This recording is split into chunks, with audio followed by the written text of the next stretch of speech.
Hi, Spy Toilet here. Today we'll go through every cameraman shown so far. What abilities and powers they have, what secrets they are hiding, and what weaknesses they have. Watch till the end to find out who's the most important cameraman. And spoiler alert, it's not the Titan cameraman or the plungerman. First things first, let's talk about the normal cameraman. Standing at an average height of 5 feet 7 inches, normal cameramen are easily recognizable by their distinctive feature: a white CCTV camera for a head. They're always dressed to impress, sporting white buttoned shirts, sleek black ties, and black or gray suits with slightly baggy slacks. And let's not forget those stylish black coats or long trench coats, complete with dark gray shoes and a pair of black gloves, although the glove color may vary. These cameramen aren't just stylish, they're also equipped with some handy gadgets. They're wearing headphones to shield themselves from the sounds of the speaker's striders, or customized lenses to protect against the radiation emitted by the lights of normal TV men, TV women, large TV men, and the Titan TV man. Adaptability at its finest. Now let's talk combat. In the early episodes, normal cameramen face some tough times against Skibidi toilets, falling victim to their relentless attacks. But fear not, Skibidi fans, as these savvy soldiers quickly adapted, they evolved from being somewhat helpless to mastering hand-to-hand combat, proving themselves against the smaller Skibidi toilets.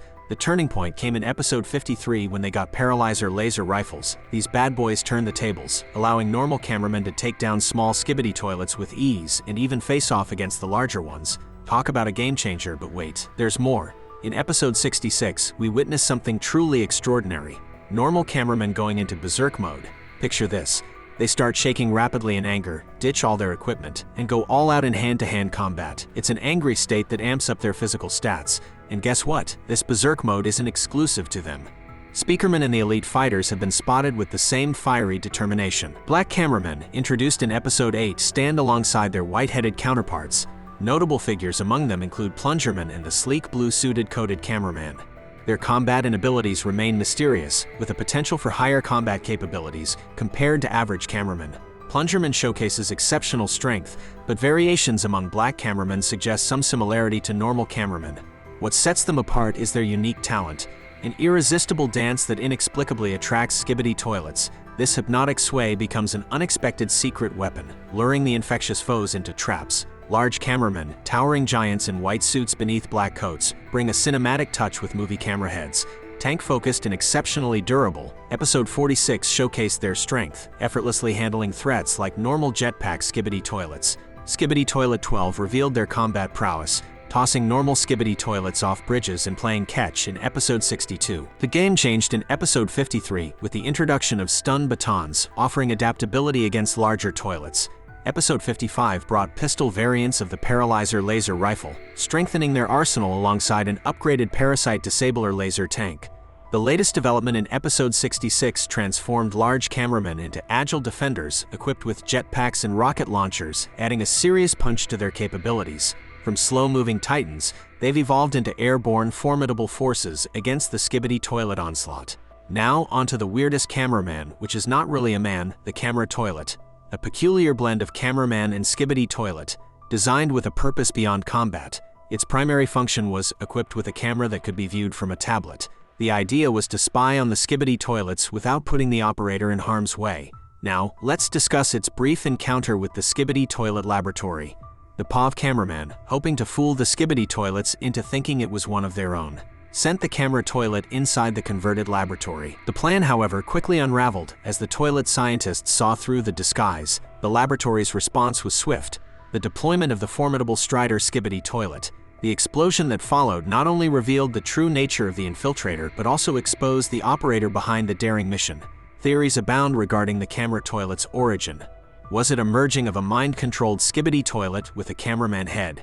Perhaps a special new type of cameraman or a remotely controlled construct? The answers remain unknown. The most important type of cameraman, dressed in their signature white coats with black suits underneath, scientist cameramen stand out among their black-clad comrades. This uniqueness is a clear indication of their role in the research and development wing of the Alliance.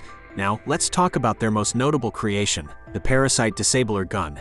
This groundbreaking weapon is credited with curing the infected, delivering a powerful blow to the Skibidi toilets. Scientist cameramen are the masterminds behind this innovation, showcasing their prowess not just in combat, but in combating the infection itself. While their combat abilities are on par with a regular cameraman, scientist cameramen are rarely seen on the front lines. Their primary focus lies in researching and developing technologies to counter the Skibidi toilets. In episode 48, we witnessed a scientist cameraman in combat alongside the plungerman, highlighting their willingness to fight when the situation becomes dire.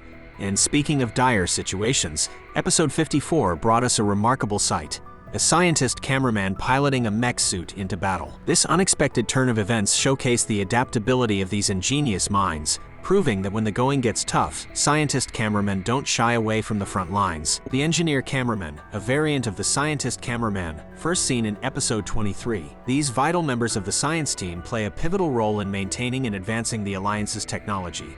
Taller than normal cameramen, the engineer cameramen sport long tools, a white shirt, and black trousers. Their minimalist cameras, featuring a bigger black lens and a robotic neck, are distinct, with a string attached to their heads. Appearing in episode 23 and episode 49, these engineers are often found upgrading and repairing the Titan cameraman, showcasing their technical prowess. While their combat abilities remain unknown, it's evident that the engineer cameraman is a non-combatant, focusing on repairing and occasionally upgrading technologies within the Alliance's arsenal. The camerawoman, a rare female variant of the cameraman, made her first and only appearance in episode 29. She joined the Alliance in celebrating their victory against the Skibidi toilets before an unexpected attack by the glitch Skibidi toilet. Unfortunately, she became the first female character in the Alliance to die on screen, succumbing to the glitch Skibidi toilet's attack that decapitated her hardware head. Unlike her male counterparts, the camerawoman wore a skirt and stiletto heels. In episode 36, the large scientist cameraman, a larger variant of the scientist cameraman, was introduced. Sporting a white suit like the science team, this hulking cameraman doesn't engage in conventional hand-to-hand combat but wields dual parasite disabler guns to neutralize parasitic Skibidi toilets on infected allies. In episodes 37 and 38, he briefly operates the parasite disabler laser tank in battle, aiding in curing multiple infected Alliance members. However, his demise comes swiftly when the G-Man Skibidi Toilet 2.0 destroys the tank he's driving, ending the large scientist cameraman's short-lived appearance. The surveillance camerawoman, aka the camerawoman, a powerful member of the Alliance, debuted in episode 52. With a unique appearance and advanced abilities, she wields a gun turret on her back. This targeting system calculates precision, defeating glass Skibidi toilets instantly. In episode 57, she fired bolts at G-Man Skibidi Toilet 3.0, protecting upgraded Titan cameraman. Her feats include killing many glass Skibidi toilets, showcasing super speed, and being the first hardware head to use a firearm. Now, the medic cameramen, a specialized type, focus on healing injured Alliance members. Dressed in a white shirt and black tie with a welder on their right arm, they revive and repair allies on the battlefield. Speculation surrounds their connection to engineer cameramen, but differences in appearance suggest a distinct role. The POV cameraman is the lens through which we witness the unfolding story in each episode, portrayed by various cameramen. This character evolves throughout the series, gaining combat skills and using different tools to confront Skibidi toilets. From initially relying on instruments like the Baba Booey button, to becoming more powerful and fearless, the POV cameraman adapts to the challenges. Notably, they've been killed multiple times by different characters throughout the series. Another important cameraman is the Titan cameraman, a colossal cyborg created by the Alliance, made its debut in episode 50. Combining the strengths of cameraman and speakerman, it showcases feats like effortlessly crushing Strider Skibidi toilets and deflecting lasers with a shield. In episode 20, it faced damage when a giant rocket Skibidi toilet exploded, causing severe harm to its left forearm, leading to a retreat for repairs and upgrades. In combat, the Titan uses its immense strength and a core lens to emit powerful flashes or heat blasts. Now let me know in the comments what your personal favorite cameraman is, and also watch this video next to learn more about the Skibidi Toilet series. Spy Toilet out.